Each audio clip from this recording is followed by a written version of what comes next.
حضرت شبہ غزالہ آیا ہے بہت دور سے، سبی بلوچستان سے، مزمل صاحب نے بھیجا ہے اور کافی لمبا ہے، میں آپ کو پڑھ کے سناتا ہوں۔ انہوں نے پوچھا ہے کہ مفتی صاحب آج شبہ نہ صرف عجیب ہے بلکہ آپ جیسے علماء کرام ہی سے متعلق ہے، اور وہ ہے پاکستان میں مدارس کی رجسٹریشن کا مسئلہ۔ جہاں تک میں سمجھا ہوں کہ حکومت وقت چاہتی ہے کہ مدارس اسلامیہ کی رجسٹریشن وزارت تعلیم کے محکمے کے تحت ہونی چاہیے، کیونکہ مدارس خود تعلیمی ادارے ہیں جس کی تائید جامعۃ الرشید کراچی پاکستان اور اس کے سربراہ مفتی عبدالرحیم صاحب وغیرہ علماء کرام نے بھی کی ہے، جبکہ دوسری طرف وفاق المدارس پاکستان اور اس کے سربراہ مفتی تقی عثمانی صاحب اور قائد جمعیت مولانا فضل الرحمان صاحب نے مخالفت کی ہے اور مطالبہ کیا ہے کہ مدارس دینیہ کو وزارت صنعت و تجارت کے تحت رجسٹرڈ کیا جائے، نہ کہ وزارت تعلیم کے تحت۔ میرا خیال ہے کہ تعلیمی ادارہ تو وزارت تعلیم ہی کے تحت ہونا چاہیے، ورنہ تو وہ تعلیمی ادارہ تو نہ ہوا بلکہ ایک صنعتی اور تجارتی منڈی بن گیا۔ انجانب کیا فرماتے ہیں؟ تفصیلی جب انہوں نے پوچھ لیا، مدارس کو اچھا تجارتی منڈی بنایا ہے، بالکل بالکل کہ یہ تجارتی منڈی بن گئی۔ تو اگر اسی طرح تجارتی منڈی بنتی ہے جیسے ان صاحب نے کہ وزارت تعلیم کے انڈر اگر نہیں ہے تو اور صنعت تجارت کے انڈر ہے تو یہ مدارس جو ہے تجارتی منڈی بن جائیں گے، ٹھیک ہے نا؟ تو اگر اسی طرح بنتے تو پھر وہ تعلیمی ادارے پاکستان میں جو جن کے تعلیمی ادارے ہونے میں کوئی شبہ بھی نہیں ہے، بلکہ خود گورنمنٹ اور بلکہ ایلیٹ کلاس تو فخر سے کہتی ہے کہ ایسے تعلیمی ادارے ہونے چاہیے، وہ تعلیمی ادارے بھی پھر وزارت تعلیم کے انڈر ہونے چاہیے، جن میں مشہور نام جو میں جیسے کہ عرض اگر کروں تو مدرسہ جو ہے سندھ مدرسہ الاسلام جو ہے، سندھ مدرسہ الاسلام کتنا معروف نام ہے، یہ وزارت تعلیم کے انڈر کیوں نہیں ہے؟ اسی طریقے سے دا سٹی سکولز کے نام سے بہت بڑا ایک نیٹ ورک وہاں پہ چلتا ہے، تو وہ وزارت تعلیم کے انڈر کیوں نہیں ہے؟ اسی طریقے سے جو ہے وہ الخدمت فاؤنڈیشن سکولز وہ وزارت تعلیم کے انڈر کیوں نہیں ہے؟ ٹھیک ہے نا؟ اور اسی طریقے سے بیکن ہاؤس ایک بہت بڑا نام ہے، تو بیکن ہاؤس کی جو سکول ہیں وہ وزارت تعلیم کے انڈر کیوں نہیں ہے؟ ٹھیک ہے؟ اور مزے کی بات علامہ اقبال اوپن یونیورسٹی کتنا بڑا تعلیمی ادارہ ہے، وہ وزارت تعلیم کے انڈر کیوں نہیں ہے؟ اسی طریقے لمبی لسٹ آپ دیکھ سکتے ہیں کہ جو تعلیمی ادارے ہیں جن کے تعلیمی اداروں پر جو ہے ایلیٹ کلاس تو فخر کرتی ہے، حکومت وقت بھی فخر کے طور پہ شمار کرتی، دیکھو جی تعلیمی ادارے ہیں، ان کو وزارت تعلیم کے انڈر کیوں نہیں اب تک لائے؟ وہ صنعت و تجارت کے انڈر کیوں چل رہے ہیں؟ جب وہ صنعت و تجارت کے انڈر چل کے تجارتی منڈی نہیں بنے اور آپ ان کو تعلیمی ادارہ کہتے ہیں اور فخر کرتے ہیں، تو مدارس دینیہ اگر صنعت و تجارت کے انڈر آ جائیں گے تو وہ تعلیمی ادارہ کیوں نہیں رہیں گے؟ اس پر آپ کو فخر کیوں نہیں ہو رہا؟ وہاں آپ کیوں اعتراض کر رہے ہیں کہ تعلیمی ادارہ جو ہے وہ وزارت تعلیم کے انڈر ہونا چاہیے؟ جی، اصل میں بات یہ ہے کہ عقل کا تقاضا تو یہی ہے کہ تعلیمی ادارہ وزارت تعلیمی کے انڈر ہونا چاہیے، لیکن مشاہدہ اور تجربہ اس کا تقاضا یہ ہے کہ نہیں ہونا چاہیے، نہیں ہونا چاہیے۔ ہاں، عقل کا تقاضا یہی ہے، جیسے جامعۃ الرشید کا آپ نے تذکرہ کیا اور مفتی عبدالرحیم صاحب کا کہ ان کا وزارت تعلیم کے انڈر ہونا چاہیے، تو عقل کا تقاضا یہی ہے، قرین قیاس تو بات یہی ہے، لیکن بات یہ ہے کہ جب مشاہدہ اور تجربہ چونکہ ایسا مدارس کو پیش آیا ہے کہ وہ وزارت تعلیم کے انڈر جانے کو تیار نہیں ہے۔ اچھا، کیوں؟ اس لیے کہ کوئی بھی تعلیمی ادارہ ایسا نہیں ہوتا دنیا میں جو اپنا تشخص اپنا وجود قائم نہیں رکھنا چاہتا، وہ چاہتا میرا تشخص میرا وجود قائم رہے، میرا نصاب میرا نظام بالکل ایسے تاحیات چلتا رہے، لیکن وزارت تعلیم کے انڈر جانے کے بعد اس کا تشخص وجود باقی نہیں رہتا اصل میں۔ اچھا، یہ وہ خوف ہے، اور یہ صرف مدرسوں کا خوف ہی نہیں ہے بلکہ یہ حقیقت ہوئی۔ چنانچہ بہاولپور کی اسلامیہ یونیورسٹی کا نام آپ نے سنا ہے، مشہور یونیورسٹی ہے، جی، یہ مدرسہ تھا، یہ جامعہ عباسیہ کے نام سے مدرسہ تھا، اچھا، اور یہ حکومت وقت نے تجربہ کیا کہ اس کے اندر انگریزی تعلیم بھی داخل کریں، بچوں کو انگریزی بھی آنی چاہیے، سائنس بھی آنی چاہیے، معاشرتی علوم بھی آنی چاہیے، میتھ بھی آنا چاہیے، یہ تجربہ کے طور پہ اس کے اندر ایڈ کیا، ورنہ مولانا شمس الحق افغانی रहमतुल्लाह अलैह जैसे बड़े बड़े लोग, मौलाना अब्दुल मालिक कांदेलवी रहमतुल्लाह अलैह से, मौलाना अब्दुल रशीद नोमानी रहमतुल्लाह अलैह जैसे बड़े बड़े अकाबिर उलमा देवबंद यहाँ असातिज़ा थे। कोई उस्ताद तफसीर है, कोई उस्ताद हदीस है, बड़े बड़े लोग थे। अब जैसे ये तजर्बा किया, आज हालत यह है कि वो मदरसा रह ही नहीं कहाँ चला गया, पूरी यूनिवर्सिटी बन गई। वो फिर बाबू यूनिवर्सिटी के हालात आपने देखे, वो मदरसा के साथ बेवफाई की उस निज़ाम के साथ, आज इस्लामी यूनिवर्सिटी का कितना बड़ा स्कैंडल पूरी दुनिया ने देखा है। ऐसे ही है, ये उसका वबाल है कि आपने अल्लाह के रसूल के कुरान सुन्नत की तालीम को किस मक्कारी के साथ बदल के आपने मगरिबियत का वहां पर इफरीत खड़ा किया, उसका वबाल फिर भुगता, बच्चों की इज्जतें लुटी और वहां पर किसी को कुछ नहीं रहा। तो वो मदरसा था। इसी तरीके से उकाड़ा के अंदर चले जाएं, उकाड़ा गोल चौक के अंदर जो है वो वहां मदरसा जामे उस्मानिया बहुत बड़ा मदरसा था, वो वजारत तालीम के अंडर आया हुकूमत वक्त के, क्या हुआ, वो आज मदरसे का वजूद ही नहीं है। इसी तरह लाहौर में नीला गुंबद में जामिया रहीमिया के नाम से बहुत बड़ा दारुल था, आज वो दारुल कहाँ है, वो वजारत तालीम यानी महकमा औकाफ के अंदर आया, वो मदरसे की जड़ी खत्म हो गई। तो ये तजर्बात ऐसे हो चुके हैं मदारिस दीनिया वालों को कि वो अब ये तजर्बा करने को तैयार नहीं है कि हम वजारत तालीम के अंदर चले जाएं। कि आपको पता है वजारत तालीम में हर 5 साल के बाद उसके निसाब में तब्दीलियां, उसके निज़ाम में तब्दीलियां, पूरी एक मुशावरती कमेटी बैठती है। और हमारी मुशावरती कमेटी आज़ाद नहीं है, ये किसी आज़ाद के अंदर चलती हैं। उस आज़ाद के अंदर जब चलती हैं तो खुद तो ये गुलाम है। नतीजा क्या होता है, निसाब इस तरीके से बदल दिए जाते हैं कि कई खत्म नबूवत के खिलाफ किताबें ऐड हो रही हैं, कई कादियानी की किताबें ऐड हो रही हैं, और कई जो है ना वो इस्लाम की तारीख मसक की जा रही है, और वो जो तालीमी था उनको करना पड़ता है। तो मदारस दीनिया ये तजर्बा कर जो अपने मदरसे खो चुके हैं, इसलिए मदारस दीनिया चाहते हैं कि हम जब वजारत तालीम के अंदर नहीं होंगे, हालांकि अकल का तकाजा वही था, लेकिन असल में मुशाहदा तजर्बा इसके खिलाफ चूंकि हो चुका है, इसे वो कहते नहीं सनत तजारत के तहत। सनत तजारत के तहत असल में सिविल सोसाइटीज एक्ट है। सिविल सोसाइटी एक्ट जितनी एनजीओज होती हैं, तमाम एनजीओज, तमाम प्राइवेट इदारे वो उसके अंडर होते हैं जी। जब उसके अंडर होते हैं अपना वजूद और तशख़्ख़ुस कायम रखते हैं और अपने निसाब और निज़ाम में आज़ाद होते हैं। लिहाजा जो उनका मतबा नजर होता है थिंक टैंक का, उसको लेके आगे चलते हैं, तरक्की करते हैं। इसलिए मदारिस दीनिया कहते हैं हम उसके अंदर रहेंगे। अगर ये चीज जुर्म है तो फिर आप जो तालीमी इदारे, असरी तालीमी इदारे हैं, बेकन हाउस है, सिटी स्कूल्स हैं, इनको सबसे पहले आप वजारत तालीम के अंडर करें, दुरुस्त है, उनको करें, फिर हम भी तैयार हैं। उनको क्यों नहीं कर रहे? इसका मतलब ये हुआ कि बात कुछ और है कि आप मदारिस दीनिया का जो एक आज़ादाना निज़ाम है उसके ऊपर जो कदगन लगाना चाहते हैं, ठीक है, और ये इसकी इजाज़त नहीं है। और आप एक बात जानते हैं, ये अमेरिका में हम बैठे हैं, अमेरिका के अंदर भी सबसे बड़ा मसला ये इसके सिलेबस और निसाब का ही होता है जी। और आपको पता है उसका निसाब ही इदारों का बदल दिया जाता है तो सारी तरतीब बदल जाती है।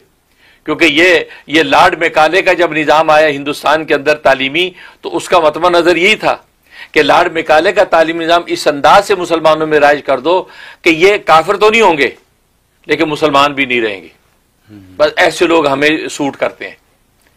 और वो ऐसा हम बनने को तैयार नहीं है, दो रंगी छोड़ के यक रंग हो जा, है वही वाली बात है। तो एक अल्लाह को होके चलना चाहते हैं, लिहाजा ये इसकी इजाजत नहीं। तो अमेरिका के अंदर आपको पता है कि यहां पर भी ये तालीमी निसाब के हिसाब से कितनी कंट्रोवर्सी चलती है। अभी पिछले दिनों में इंडिया नज़ात के इंडियन नज़ात जो है वो सवामी नाम का शख्स, उससे सदारती इंतखाब लड़ा और उसे यही एजेंडा रखा कि जितने तालीमी बोर्ड है खत्म कर दिए जाएंगे, मैं सारे तालीमी बोर्ड खत्म कर दूंगा तो बच्चों को वो पढ़ाया जाएगा जो वालिदैन चाहेंगे। जब इसे ये बात कही तो बहुत बड़ा वोट बैंक बन गया उसका। क्यों बन गया? क्योंकि यहाँ के गोरे काले जो रहने वाले हैं बाशिंदे, वो भी चाहते हैं कि बच्चों को वो पढ़ाएं जो हम चाहते हैं, वो ना पढ़ाएं जो बोर्ड चाहता है। बोर्ड ने क्या किया था आपको पता है, एलजीबीटी का निसाब मंजूर करके डाल दिया, ऐसे ही गेट सिस्टम सारा डाल दिया, तो वो वालिदैन परेशान। अब हर एक तो नहीं चाहता वो, लेकिन एलजीबीटी वालों ने बहुत बड़ा फंड किया वहां बोर्ड के अंदर, बोर्ड से मंजूरी करा ली, लिहाजा उनका निसाब, अब छोटे छोटे बच्चे एलजीबीटी के शिकार हो रहे हैं। तो सवामी ने जब ये नारा लगाया कि बोर्ड ही खत्म कर दूंगा मैं, ये हर इदारा जो है आजाद होगा अपने तालीमी निसाब के अंदर कि वालिदैन ने क्या पढ़वाना है वही पढ़वाएंगे, तो उसका वोट बैंक बना। और इतना बना कि इस वक्त ट्रंप जीता है, ट्रंप ने भी उसकी स्ट्रेंथ देख के अपने साथ मिला लिया उसको, آپ کو پتا کہ اس کو وہ ایلون مسک کے ساتھ اس کو ملا کے ایک ایسی کمیشن بنا دیا کہ ملک کے اندر جو زائد اخراجات ہو رہے وہ آپ مجھے مینشن کریں، میں اخراجات کٹ کروں گا. تو اس کا مطلب ہے کہ یہ نعرہ ایسا ہے کہ یہاں کی دنیا کے اندر بھی چلتا ہے کہ آزاد نصاب چاہیے ہمیں. اور آپ پاکستان جیسے اسلامی جمہوریہ ملک کے اندر کہ وہاں ویسی حدود و قیود ہے، وہاں پہ آپ کیسے آزادی کا نعرہ لگا سکتے ہیں کہ جو ہے گورنمنٹ کے انڈر ہو جائے. اس لیے جو ہے یہ معاملہ ایسا ہوتا ہے کہ نسلوں کی نسلیں نصاب سے برباد ہوتی ہیں، یا کالے گورے انگریزی نصاب کے اندر کوئی زائد کو برداشت نہیں کرتے. تو مدارس دینیہ جو پہلے بہت زیادہ جو ہے وہ محدود انداز سے چلتے ہیں، وہ کیسے آپ کو اجازت دے سکتے ہیں کہ آپ اپنے نصاب اندر داخلہ کرتے رہیں اور کل کو اسلامی یونیورسٹی بہاولپور بن جائے ہیں، اور اسی طریقے سے جامعہ جو عثمانیہ جامعہ رحیمیہ کی طرح اس کا وجود باقی نہ رہے. یہ تجربہ ہم نہیں کر سکتے. درست. کیوں کہ یہ تجربہ انگریز نے اصل میں کیا تھا. جب انگریز ہندوستان کے اندر جب آیا 1857 کی جنگ آزادی ہوئی، اس سے سب سے پہلے مدارس کے اندر کیا کیا؟ انگریزی ڈالنا شروع کی. قرآن سنت کے علوم ہٹا دیے، علم کلام علم عقائد ہٹا دیے، فقہ اور شریعت کے علوم ہٹا دیے، اور لارڈ میکالے کا پورا ایک نظام قائم کر دیا جس کے نتیجے میں آپ کو پتا ہے کہ سارا نظام تعلیم ختم. اس کے مقابلے میں حجت الاسلام حضرت مولانا قاسم نانوتوی رحمۃ اللہ علیہ نے یہ درس نظامی کا نظام جو شروع کیا، اور ایک طالب علم ایک استاد سے دارالعلوم دیوبند کی بنیاد رکھی. سبحان اللہ. ایک طالب علم ایک استاد. ملا محمود استاد تھا اور محمود الحسن شاگرد تھا جو کل کو شیخ الہند بنا. ایک سے شروع کیا، انار کے درخت کے نیچے چھت بھی نہیں ہے، بسم اللہ کر دی. نتیجہ کیا ہوا؟ آج وہ دارالعلوم یونیورسٹی بنی کہ پورے عالم کے اندر دارالعلوم دیوبند کے نمائندے ماشاءاللہ حق کا کلمہ بیان کر رہے ہیں. سبحان اللہ. تو یہ ہوا. تو یہ اس وقت یہ سلسلہ چل رہا ہے. تو پاکستان کے اندر جب مدارس دینی آئے تو انہوں نے بھی الحمدللہ مولانا قاسم نانوتوی رحمۃ اللہ علیہ نے 8 اصول ایسے وضع کر دیے تھے، اصول ہشتگانہ بتا دی. ان اصولوں کے تحت مدارس چلانا، جس کے اندر بنیادی اصول تھا کہ سرکار سے گورنمنٹ سے مدد نہیں لینی، اس کی مداخلت کو برداشت نہیں کرنا، اور آزاد ماحول میں قرآن سنت کی تعلیم دینی ہے. فقہ اور شریعت تم نے پڑھانی ہے، علم کلام علم عقائد تم نے پڑھانے ہیں. تو لہذا شروع ہی سے پاکستان بنتے ہی اسی آزادی کے ساتھ مدارس چل رہے ہیں. اب جب چل رہے ہیں تو کلمہ حق کرتے ہیں. جب کلمہ حق کہتے ہیں تو حکومتیں جو باہر کے آزاد ملکوں کے غلام ہیں تو ان کی کہتے ہیں پسو پیش چلتی نہیں ہے. تو پھر قدغن مدرسوں پہ لگاتے یا مدرسوں کو قابو کرو. ٹھیک. اس کے لیے آپ کو پتا ہے کہ جامعۃ الرشید کو شامل کر کے حکومت نے ایک وفاق الگ بنایا، مجمع العلوم الاسلامیہ. اچھا.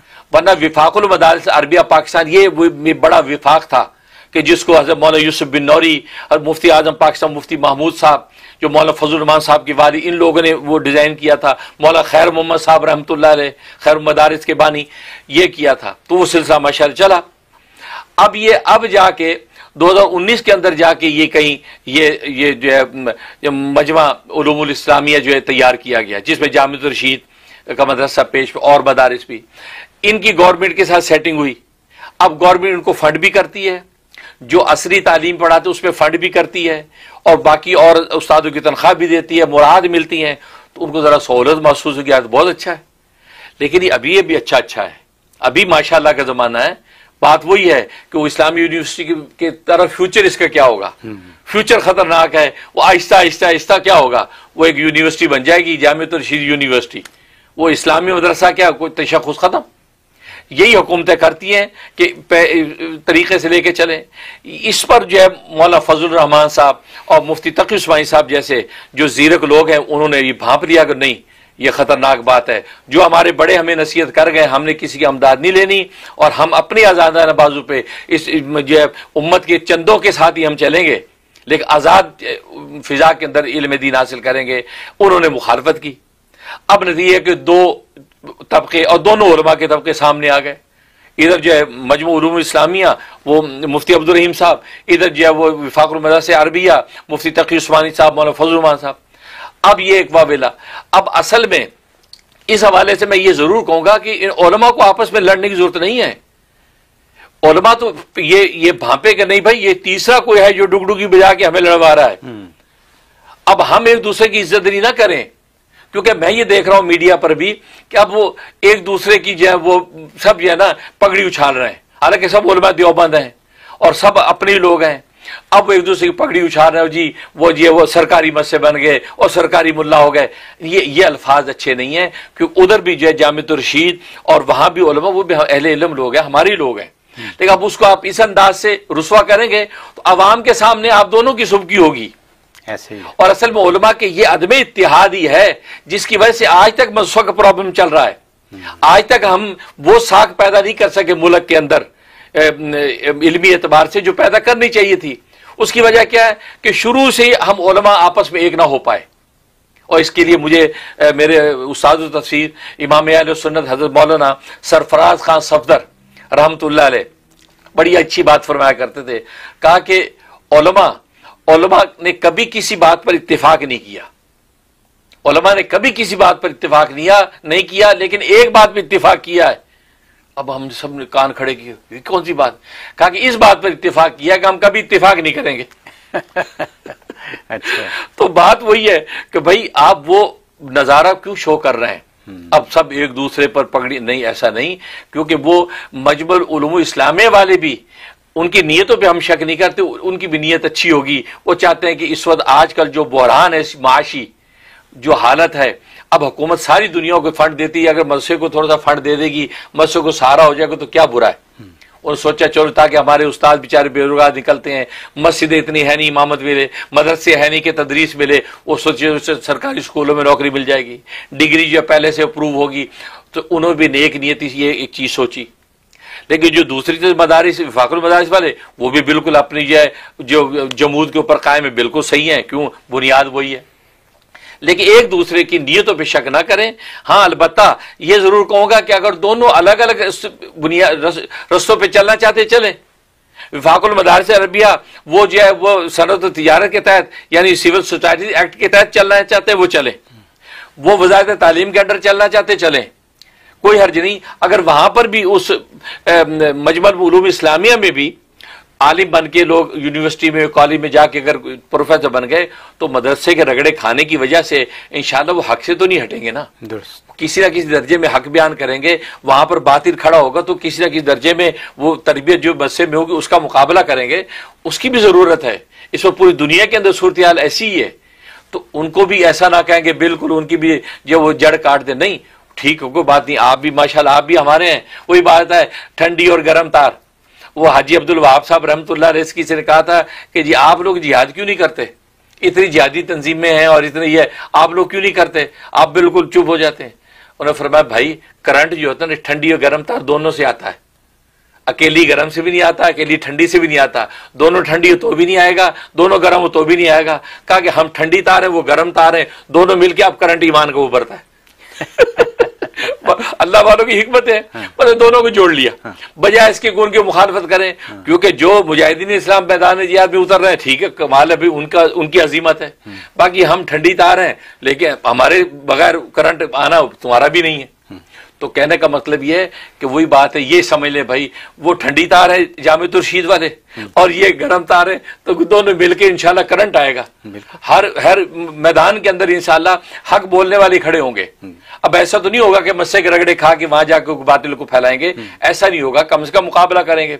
इसलिए ये जो पगड़ियां उछाली जा रही है मीडिया पर, हर दूसरा आदमी उठ के जो उल्टा सीधा लिख रहा है, वो सरकारी मुल्ला है, सरकारी मौलवी है, और देखो ये हो गया और वो हो गया, नहीं। और फिर सदर पाकिस्तान ने वो जो बिल मुस्तरद कर दिया, जबकि सेनेट ने असेंबली में पास कर दिया, उसे मुस्तरद कर दिया एतराजात लगा के, और कह दिए जी असल में वो यूरोपीय यूनियन नाराज हो जाएगी, हमारी मुआशी तौर पे फंडिंग बंद हो जाएगी, इन्वेस्टमेंट नहीं आएगी, वगैरह वगैरह, और फिर आज़ादी हो जाएगी मदरसों में, उनको काबू करना मुश्किल।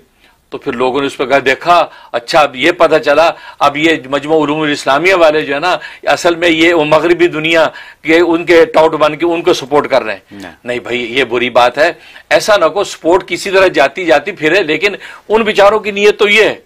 और फिर दूसरी बात आप खुद भी बताएं, अगर ये यूरोपीय यूनियन आपके मुल्क का नातका बंद कर दे, तो फिर आप बताएं, आप क्या, आप चीखते हैं ना, फिर यार खोलो भाई, हमारे पाकिस्तान को मुआशी तरक्की करो भाई, ये आखिर आपको भी जाना वहीं पड़ता है, वही कासा लेके जाना पड़ता है। क्यों कि अपने वसाइल आपके दगरदू हैं। इसलिए आप जरा तहम्मुल से, अगर एक विफाक जाता तो जाए, बाकी विफाक वही गर्म और ठंडी तार, आप जरा आपस में पगड़ियां ना उछालें, ऐसे ही क्योंकि इससे हुकूमत खुश हो रही है कि हुकूमत का मतमा पूरा हो रहा है। और उसकी वजह यही हुई कि सदर पाकिस्तान जो है उसने देख लिया कि नहीं भी कुछ लोग ये भी इधर भी हैं, उसने एतराज लगा के भेज दिया वापस, और मत से खुश होते रह गए। और लेकिन अब मामला सड़कों पे आने का, एहतजाज करने का जो बन रहा है। तो कहने का मकसद ये कि कोई उलमा कम से कम एक दूसरे को कुछ भी कह दे 10 दफा सोचे, और सोचे नहीं आलिम है, नहीं भी उसके भी इल्म व हिकमत होगी, हम उसको कुछ नहीं कहते। बाकी नजरिए की जो अमली तरतीब में कोई कमी बेशी हो जाती है, वो खता किसी से भी हो सकती है।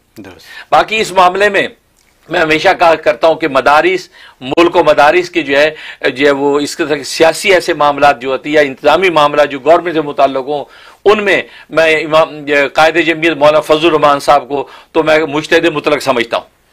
अच्छा, वो मुज्तहिद मुतलक हैं, वो उस हवाले से जो राय दें चले उसकी पैरवी करनी चाहिए उम्मत को, क्योंकि उनको पता ये हुकूमत वालों की रेशा दवानियां, उनकी चालाकियां, उनकी ये वो करके ना किस तरीके से वो आगे चीजें खराब करते हैं। मौलाना फजलुर रहमान साहब से ज्यादा जीरक आदमी कौन है जो ये समझता हो? है बड़े बाप के बेटे हैं, वो अपने दौर में माशाल्लाह मुफ्ती महमूद साहब ने जिस अंदाज से जो है बड़े बड़े मसाइल हल किए, तो मौलाना फजलुर रहमान साहब भी उसी जो वो कहता है बालिग़ नज़री से फैसला करते हैं। और फिर मुअत्तक़ी उस्मानी साहब जैसे लोग जो है वो उनकी इल्मी ढारस उनके साथ है। इससे इन मामलात में मैं जो वो मजमू उलूमुल इस्लामिया वालों से भी यही कहूँगा कि मौलाना फजलुर रहमान साहब को मुज्तहिद मुतलक समझें कि सियासी मैदान के अंदर और हुकूमती डीलिंग के अंदर इनका कोई मुकाबला नहीं। यही वजह है कि 2019 के अंदर GHQ के अंदर बैठ के सब मदारिस से साइन किए, एक यानी वज़ारत तालीम के साथ जो है एक एग्रीमेंट हुआ, उसके ऊपर साइन हुए, उसमें मुअत्तक़ी उस्मानी साहब की भी साइन है, सबके साइन है। मौलाना फजलुर रहमान साहब के इत्तेफाक से उसमें साइन नहीं है। और वो इसी बात पर हुआ था कि वज़ारत तालीम मदरसों के निज़ाम में कोई मुदाखलत नहीं करेगी, मदरसों का निज़ाम आज़ाद रहेगा, ऐसे चलेगा ये, और फौज उसकी जिम्मेदार बनेगी, क्योंकि सिविल हुकूमतों पर हमें एतबार नहीं है कि ये किसी भी एजेंडे के तहत 5 साल के बाद निसाब बदल दे। तो लेकिन फौज ने कहा, और जनरल बाजवा खुद मौजूद थे, कहा कि मैं बहैसियत इदारे के जिम्मेदारी लेता हूं कि मदरसों की निज़ाम की आज़ादी, निसाब की आज़ादी में कोई मुदाखलत नहीं होगी। साइन हो गए 19। अच्छा, वो वजारत तालीम के अंडर होने की बात नहीं थी। बहुत से लोग कहते हैं मुअत्तक़ी उस्मानी साहब ने जब साइन कर दिए तो वजारत तालीम के अंडर जब हो गए तो अब क्यों आप मुकर रहे हैं? नहीं, हम नहीं मुकर रहे। वो असल में इल्हाक हुआ है, मुआहदा नहीं हुआ कि ये मदरसे वजारत तालीम के अंदर चले जाएंगे। वो नहीं, ये मुस्तकिल इंडिपेंडेंट रहेंगे, लेकिन वजारत तालीम का इल्हाक रहेगा। और इल्हाक के अंदर आप जानते हो दोनों इंडिपेंडेंट रहते हैं, कोई किसी के ताबे नहीं होता। तो उस इल्हाक को लोग वो कंफ्यूज करके कहते लो जी खुद मुआहदा करके मुकर रहे हैं। ठीक है ना, ये बात गलत है, ऐसा नहीं है। और फिर आपने देख लिया कि हुकूमतों ने खुद बाद में जो है उसके खिलाफ किया, मुदाखलत की उसके अंदर है। और फिर आगे चल के जब ये फौज का मामला जो है, जर्नैल कौन जर्नैल आता है, कौन फौज आता है, तो कुछ पता नहीं ना कि कल को निसाब बदल दिया तो मदरसे वाले क्या करेंगे। इन तमाम बारीकियों की वजह से मौलाना फजलुर रहमान साहब ये कहते हैं कि नहीं, वो सरहद और तिजारत के अंदर ही हम रहेंगे और सिविल सोसाइटी एक्ट के तहत ही हम इदारे आज़ादी से काम करेंगे। ठीक है ना। और बाकी ये मदरसों ने मेक श्योर कर दिया है, और बल्कि करके दिखा दिया कि दहशत गर्दी जिसका आपको डर रहता है मदरसों से नहीं होती। आज तक बड़े बड़े दहशतगर्द आपने पकड़े हैं, मदरसों से कौन सा पकड़ा है? तो बात वही है। तो ये सिर्फ एक नारा है। असल में एक बुनियादी बात बताऊं, दुनिया के अंदर ठेठ मजहबी तालीम मुसलमानों के अलावा कौन सा मजहब देता है? यहूदियत देती है।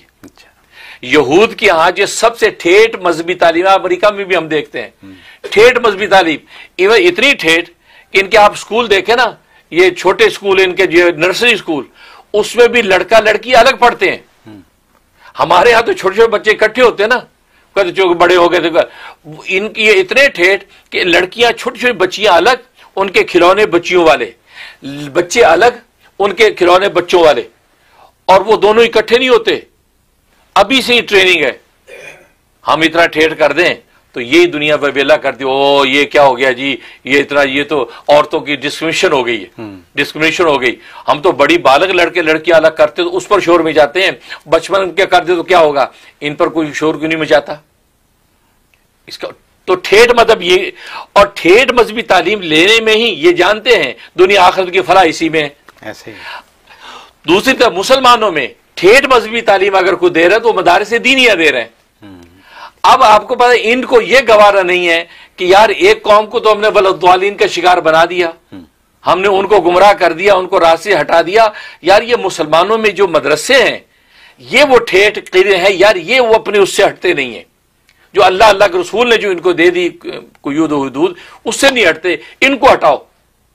لہذا یونیورسٹیاں، اسکول، کالج پہ کوئی اعتراض نہیں ہے کیونکہ ان کو جیسے چاہے گھما رہے ہیں، لیکن مدرسے والے ہٹتے نہیں. تو یہ سب پھر ادھر مغربی دنیا سے یہ سارے کے سارے پریشر جاتے ہیں تاکہ یار مدرسوں کو اپنی جگہ سے ہلاؤ. اور اگر یہ ہمارے ٹھیٹ جو ہمارے اکابر موجود نہ ہوں، مولانا فضل الرحمان صاحب جیسے، مفتی تقی عثمانی صاحب جیسے، مولانا حنیف جلندری جیسے، یہ بڑے بڑے اکابر ہمارے موجود نہ ہوں تو ہم بھی ہلنے کو تیار ہیں.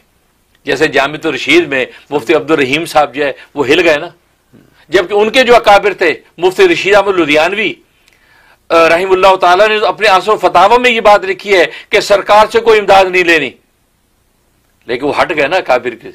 لیکن ہمارے حضرات جو مولانا نانوتوی 150 سال پہلے جو بات کر گئے تھے وہ آج تو اس پہ قائم ہے. لہذا آج مدرسے جو ہے اتنے علماء حفاظ پروڈیوس کر رہے ہیں کہ دنیا میں کوئی ادارہ اتنے حفاظ علماء پروڈیوس نہیں کر رہے. تقریباً 1 لاکھ کے قریب جو ہے، 1 لاکھ سے بھی زیادہ حفاظ کرام جو وفاق المدارس ہر سال پیدا کرتا، جو پوری دنیا میں جاتے ہیں. آپ کا عرب کی دنیا بھری پڑی ہے سب پاکستان کے حفاظ قرآن کریم. تو یہ کیا، یہ دولت مدارس کو اس لیے حاصل ہے کہ جو اصل کاز تھا اس پہ بنیاد پہ جمے رہے. تو پوری دنیا میں علماء اور حفاظ وہاں سے پیدا ہو رہے ہیں. ورنہ کسی بھی ادارے میں آج دنیا کے سب سے ٹاپ 3 اداروں کا اگر نام لیں تو پاکستان کا نام آتا ہے. لیکن اگر کہ ٹاپ انجینئرنگ یونیورسٹی کہاں ہے، پاکستان کا نام نہیں آتا. ٹاپ جو ہے وہ قانون کی یونیورسٹی کہاں ہے، پاکستان کا نام نہیں آتا. تو مطلب آپ لوگوں نے اپنے میدانوں میں وہ کمال نہیں دکھایا کہ کوئی کہے کہ میڈیکل یونیورسٹی ٹاپ اگر ہے تو پاکستان میں ہے. اس کی وجہ یہ ہے کہ آپ اپنے کاموں میں مخلص نہیں. آپ فنڈنگ کے چکر میں اعطاء اللہ ہوتی، اس رزق سے موت اچھی آتی ہو جس رزق سے پرواز میں کوتاہی. اس پہ تم لوگ نے اصل میں عمل نہیں کیا، اس لیے آپ وہ مقام نہیں پا سکے. مدرسے والوں نے اس شعر کو گویا کہ دل و جان سے لگا لیا اقبال کے، تو لہٰذا اللہ نے ان کو اقبال و بلندی عطا کر رکھی. اللہ تعالیٰ